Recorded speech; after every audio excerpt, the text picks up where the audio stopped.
ముందెన్నడూ చూడని విధంగా, మునుపెన్నడూ ఎరగని విధంగా for the first time scene 65 దగ్గర నుంచి ఒక ఆడియో రివ్యూ తప్పక, కుదరక చేస్తున్నా. జర ఓపిక పెట్టుకొని చూసే ప్రయత్నం చేయరి. అంత మంచిదేనా? ఎట్లున్నారు? ఎపిసోడ్ చూసిరా? మీకు ఏమనిపించింది? కోర్స్ మనం ఆల్రెడీ ఈ ఈ ఈ ఎపిసోడ్లో జరగబోయేది మనం నిన్ననే చూసినాము. అండ్ లైవ్లో మనం ఆల్రెడీ చూసేసినాం కాబట్టి కోర్స్ లైవ్ చూడని వాళ్ళంతా మన రివ్యూ ద్వారా కళ్ళకు కట్టినట్టుగా చూసేసారు కాబట్టి పొద్దుగాల నేను పెట్టిన నిన్న పొద్దుగాల పెట్టిన వీడియో సుమన్ అన్న ప్రభంజనం అనే వీడియోలో ఆల్రెడీ ఇన్ డీటెయిల్గా డెప్త్గా చాలా క్లారిటీగా చెప్పేసినాం కాబట్టి స్పెసిఫిక్గా అంత కిక్ ఏమనిపించలేదు నాకు. కానీ సుమన్ అన్న గెలిచిండు అంటే మాత్రం ఒక పాజిటివ్ వైబ్రేషన్ అయితే ఉంది. అంటే తోపులెక్క ఆడి గెలిచిండ అంటే లక్ బేస్లో గెలిచిండు. ఎందుకంటే గౌరవ్ తోపులెక్క ఆడి అందరికంటే ఫస్ట్ పోయి అందరికంటే ఫస్ట్ తాళాలు తీసి అందరికంటే ఫస్టే అన్నీ చేసిందా అంటే లేదు. కాబట్టి లక్లో గెలిచేసిండు, ఫ్లూక్లో గెలిచేసిండు అంటాం కదా, ఆ టైప్లో గెలిచేసిండు. ఎట్లా గెలిస్తే గెలిచిండు. అక్కడ గెలిచింది సుమన్ అన్న. ఎట్లా గెలిస్తేంది? సుమన్ అన్న అంటేనే అట్లా ఉంటుంది, లక్ బేస్లో ఉంటుంది, మొత్తం బాగా ఉంటుంది ముచ్చట.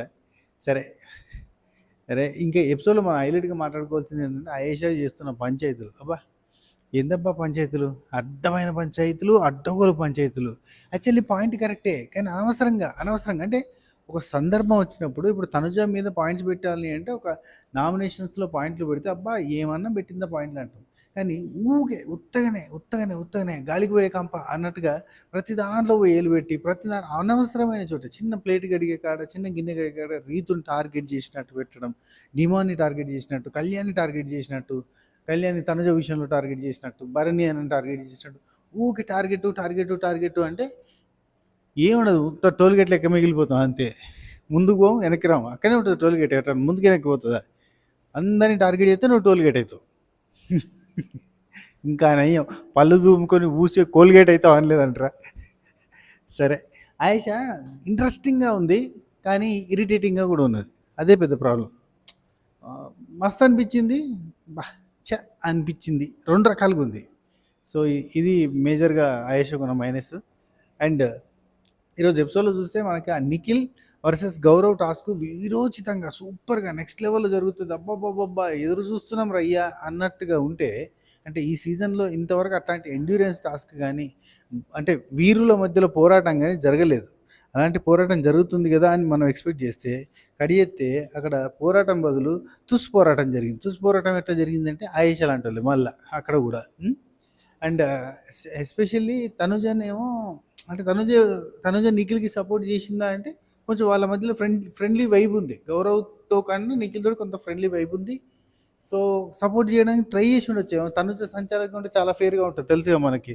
తనుజ సంచాలకంగా ఉందనుకో, అక్కడ రీతు అండ్ ఎవరు రాము ఉన్నారనుకో, రీతు కమాన్ గుంజు ఆపో గుంజు డబ్బులు పెట్టు అంటే సంచాలకైనా కానీ అంత ఫేవరెటిజం, అస్సలు ఫేవరెటిజమే ఉండదు, అంత ఫేర్గా ఆడుతుంది అన్నట్టు తెలుసుగా మనకి.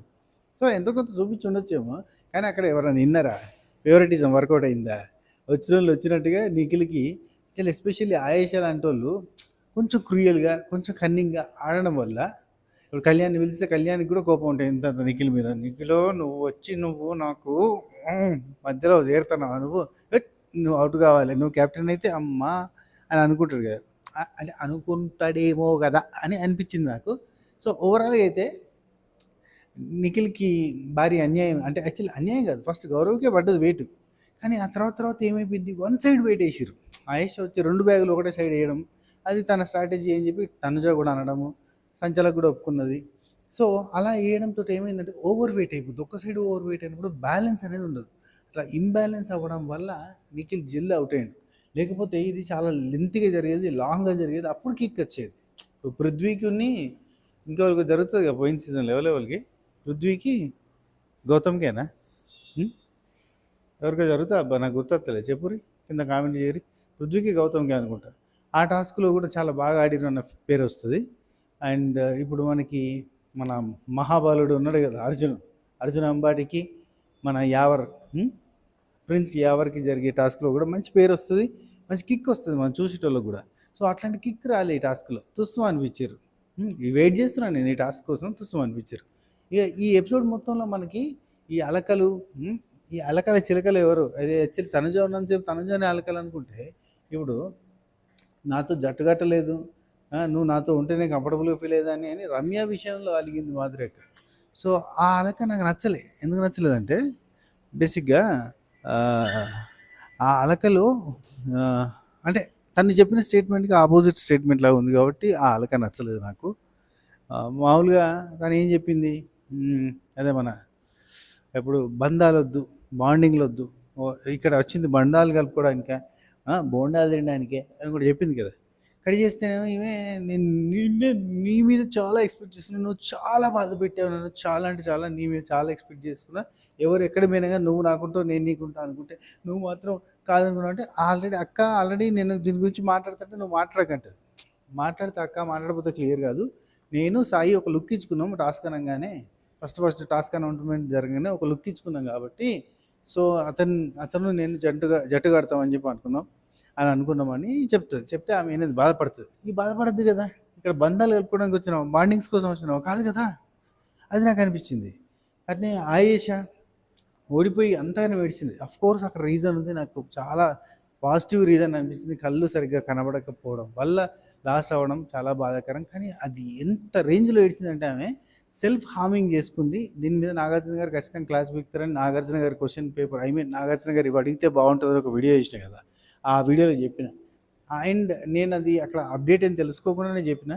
అప్డేట్ వచ్చేకంటే ముందే వీడియోలన్నీ రికార్డ్ చేసి హాస్పిటల్ కాడికి వచ్చిన. నాన్నకి ఆల్రెడీ ఇక్కడ 3rd డయాలసిస్ జరుగుతుంది, 4 hours, అందులో ఇంకా 1 hour ఉంది. అందుకని చెప్పి ఇప్పటిదాకా అక్కడనే నిల్చుని ఇప్పుడే ఇటు వచ్చి ఇది కూడా మెట్ల మీద నిల్చునే రికార్డ్ చేస్తానా. వీడియో రికార్డ్ చేయలేం కదా ఇక్కడ, అందుకే ఆడియో రికార్డ్ చేసి పెడతామని చూస్తానా. అండ్ ఈ కళ్యాణ్ తనుజ గురించి, తనుజ నా కోసం చాలా చేసింది. సో తనుజని నేను అర్థం చేసుకున్నా, తనుజని నాకు ఫస్ట్ ప్రిఫరెన్స్, తనుజ తర్వాతనే నేనైనా ఆఖరికి అన్న సెన్స్లో అంటే అంత చెప్తుండు. కానీ రేపు నాగార్జున గారు తనుజ అండ్ కళ్యాణ్ రిలేటెడ్గా కొన్ని వీడియో క్లిప్లు తనుజకు చూపించడం, రేపు అంటున్నాను సారీ ఈరోజు నైట్ అనుకోండి. నేను అంటే నిద్రపోకపోయేసరికి ఇది మార్నింగ్ 5 అవుతుంది. అయితే మనకి సాటర్డే ఎపిసోడ్లో నాగార్జున గారు ఈ క్లాస్ అంతా వీక్తారు అన్నట్టు, ఇది రాంగ్ అయ్యా నువ్వు చేస్తుంది, నువ్వు అమ్మాయిలకి కొంచెం దగ్గరగా ఉంటున్నావు అనేది కొంచెం జనాలు ఫీల్ అవుతున్నారు అని చెప్పి జనాలు ఓటింగ్ వేసి చూపించడం, ఆ జనాలు 50-50గా ఉండడము, అండ్ తనుజకి పర్సనల్గా వీడియోస్ వేసి చూపించడం, ఇట్లాంటివన్నీ చేస్తుండు. ఫర్దర్గా వీళ్ళ మధ్యలో బ్రేక్ ఏమైనా వస్తుందా అంటే ఏమో చెప్పలేమబ్బా. వీళ్ళు గట్టిగా ఒక మాట చెప్తే అయిపోతుంది, చెప్పరు.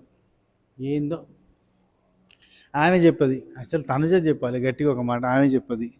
ఆమె అంటిముట్టనట్టు ఉంటుంది, టచ్ మీ నాట్ అన్నట్టు ఉంటుంది, టచ్ మీ అన్నట్టుగా దగ్గరికి వచ్చి ఉంటుంది, ఆ టైప్లో ఉంది. సో ఇది ఇంకేముంది, కళ్యాణ్ అయితే నా కోసం తను నిలబడ్డది, 5th weekలో నిలబడ్డది, 3rd weekలో నిలబడ్డది కాబట్టి నేను ఈ సీజన్ ఎన్ని రోజులు ఉంటే అన్ని రోజులు నేను తనుజ కోసం నిలబడతాను రెడీగా ఉన్నాడు.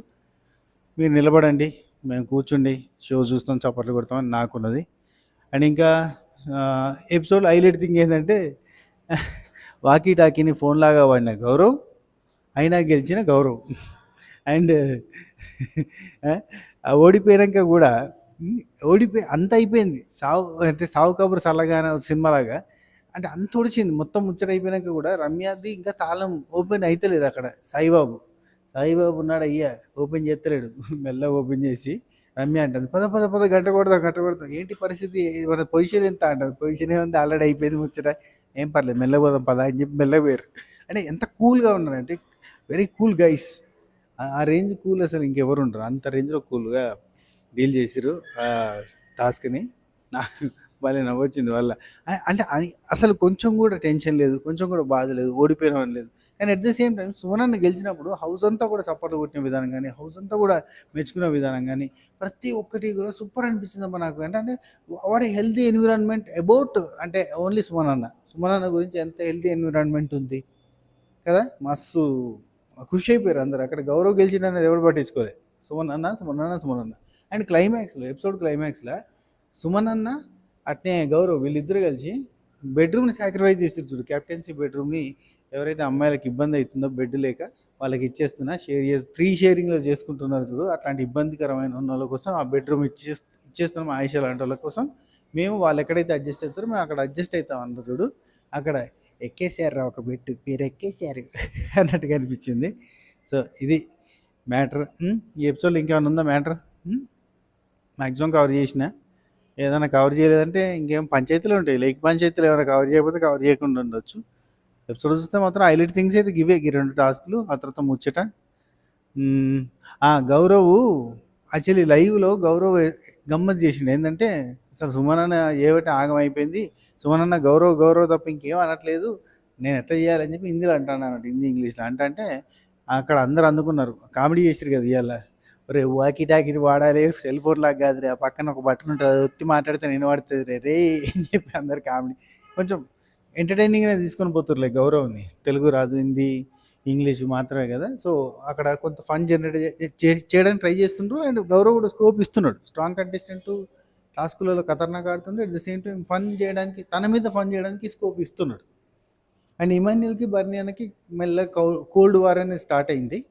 అదే ఆయన తనుజాని కూతురు అంటే ఆయన హట్ అవుతుండబ్బా. అది కరెక్ట్ కాదు కదా. ఆయన దూరంగా భవబంధాల నుంచి దూరంగా పోవాలని చూస్తున్నాడు. అది రైట్ వేలో పోతలేడు అనిపిస్తుంది. ఆయన దూరం పోవాలి, కానీ ఒక ఫార్మల్గా మాట్లాడుకొని చెప్పుకొని కథం చేసుకోవాలి. వాళ్ళేమో ఈ దునియా అదే దునియాతో నాకేంటమ్మా మా నాన్న ఉంటే చాలమ్మా అని దివ్యనికిత తనుజ వాళ్ళంతా ఎవ్వడికి భయపడలేదు నాన్న, నువ్వు మాకు నాన్నవే నాన్న, నువ్వు నాకు అన్నవే అన్న అని చెప్పి వాళ్ళిద్దరు ఫిక్స్ అయిపోయారు. ఈయనేమో ఇవన్నీ కామెడీగా కూతురు అంటేనే నువ్వు అనకు, అది కరెక్ట్ కాదు, నా బాండ్ కంటే నీ బాండే పెద్దది, మీ మమ్మీ బాండ్ నీది బాండే పెద్దది, మాది అంత పెద్దదేం కాదు అన్నట్టుగా చెప్పడానికి కవర్ చేసి చెప్పిండు. అండ్ ఇంకోటి, బర్నీ అన్న ఎలాంటి సిచ్యువేషన్ అయినా నా కోసం నువ్వు నిలబడతావా, నేను పీక్ సిచ్యువేషన్లో ఇబ్బందికరమైన సిచ్యువేషన్లో ఉంటే నాకు నిలబడతావా, పడుకుంటావా, కూర్చుంటావా అని చెప్పి ఇట్లాంటివన్నీ అడుగుతుంటే ఇంకా ఎమాన్యుల్కి అర్థమైపోయింది. ఏంటి మన దగ్గర ఉన్న అస్త్రం, పవర్ అస్త్రా గురించి అడుగుతుండో, నన్ను సేవ్ చేస్తావా. ఆయనకు డౌట్ ఉంది అన్నట్టు, మనకు డౌట్ ఉంది కదా, బర్నీ అన్న ఎలిమినేట్ అయ్యే ఛాన్స్ ఉంది వీక్ అని. సో ఆయనకు డౌట్ ఉంది. సో అందుకే నా కోసం యూజ్ చేస్తామంటే ఆయన ఇమాన్యుల్ చాలా చక్కని ఆన్సర్ చెప్పిండు. అంటే ఒక్క నిమిషం. అంటే ఎలాంటి సిచ్యువేషన్ వస్తే నేను యూజ్ చేస్తాను అంటే, చాలా చాలా అంటే పర్టికులర్ సిచ్యువేషన్లో నీదే మొత్తం రైట్ అయ్యి అందరిది రాంగ్ అయితే అప్పుడు నీకు యూజ్ చేస్తా అని చెప్పిండు కదా. అది సంజనక్క దగ్గర డిస్కస్ చేస్తుండు. సో అది మనకు కూడా చూపించారు. సంజనక్క ఆహా అమ్మో మామూలుడు కాదురు, డేంజరస్ రూ అనుకుంటే ఆమె అంటారు. మనం అసలు దాని గురించి టాపికే మాట్లాడుకోలేదు, అసలు అది గుర్తే లేదు నిజంగా. అసలు ఎక్కడ కూడా దాని గురించి ఎక్కడ డిస్కషన్ జరగలేదు. పౌరాష్ట్ర గురించి ఎక్కడ డిస్కషన్ జరగలేదు. సో హీఈస్ రైట్ బేసిక్గా. అంటే ఇమాన్యుల్ చెప్పింది కానీ, సంజనక్క కానీ ఎక్కడ డిస్కషన్ జరగలేదు. అది నా కోసం వాడతావా, నీ కోసం వాడతావా, ఎవరి కోసం వాడతావు, అసలు అది ఉన్నదా లేదా అన్నట్టుగానే ఉండే. Wow, very nice. అంటే అసలు దాని గురించి చుట్టూ టాపిక్ తిరగలే కదా. గ్రేట్. ఇది మ్యాటర్. గట్టిగా చెప్పలేకపోతున్నా, నేను ఒక సైడ్కి ఉండి అట్లా మాట్లాడుతున్నా. సో మీ ఒపీనియన్ ఎందుకు కింద కామెంట్ చేయరి, అండ్ ఈ వీడియోకి, ఈ ఆడియోకి లైక్ చేయరి. అది మ్యాటర్. మళ్ళీ కలుస్తా. ఏమైనా సందు దొరికితే ఏదైనా టాపిక్ మీద మాట్లాడడానికి ట్రై చేస్తా, టైం ఉంటే. అంటే ఇప్పుడు డయాలసిస్ మీద ఉన్నాడు కదా, ఇంత టైం ఉంటుంది కదా, ఇట్లా మాట్లాడడానికి స్కోప్ దొరికింది. ఇట్లా స్కోప్ దొరికినప్పుడు ఏమైనా చెప్పడానికి ట్రై చేస్తా. అండ్ రికవరీ గురించి చాలామంది అడుగుతున్నారు. కొంచెం టిపికల్గానే ఉంది, కొంచెం ఇబ్బందిగానే ఉంది చాలా. అంటే ఇప్పుడు నేను బాధపడుతున్నా అని మిమ్మల్ని బాధ పెట్టడం, నేను ఇబ్బంది పడుతున్నా అని మిమ్మల్ని అంటే మీకు అది షేర్ చేసుకుంటా, అన్నీ షేర్ చేసుకుంటా, కానీ అది సంగతి కొంచెం టిపికల్గా క్రిటికల్గానే పోతుంది. దేవుడి మీద భారం వేసి డాక్టర్ల మీద నమ్మకం పెట్టుకొని, డాక్టర్లే నడిచే దేవుళ్ళు కాబట్టి వాళ్ళని నమ్ముకుని వాళ్ళు ఎట్లా ట్రీట్మెంట్ ఇస్తే అట్లా ముందరికి పోవాల్సిందే. పోతున్నాం. అది హోప్ ఫర్ ద బెస్ట్. అన్నీ మంచిగా జరగాలి, అంత బాగా కావాలి, హెల్తీగా కావాలని కోరుకుంటాం. నా తరపున మీరు కూడా కోరుకుంటున్నారని తెలుసు ప్రతి ఒక్కరు. Thank you so much, love you all. సరే ఉంటా, మళ్ళీ కలుస్తా వీలున్నప్పుడు. అందుకే ఈ నిన్న మొత్తం పొద్దుగాల నుంచి సాయంత్రం ఒక ఫటఫట టైం ఉన్నప్పుడు, అంటే తమ్ముడు ఉండే నాన్న దగ్గర, అందుకే టకటక వీడియోలు కొట్టేసిన. ఇక తర్వాత కుదరలేదు. అది కొంచెం మీరు కూడా లైకులు గీకులు కొట్టేసి కొంచెం ఎంకరేజ్ చేయండి. ఉంటా. Take care, tata, bye bye, namaste, good morning, good afternoon, good evening, శుభకాయ.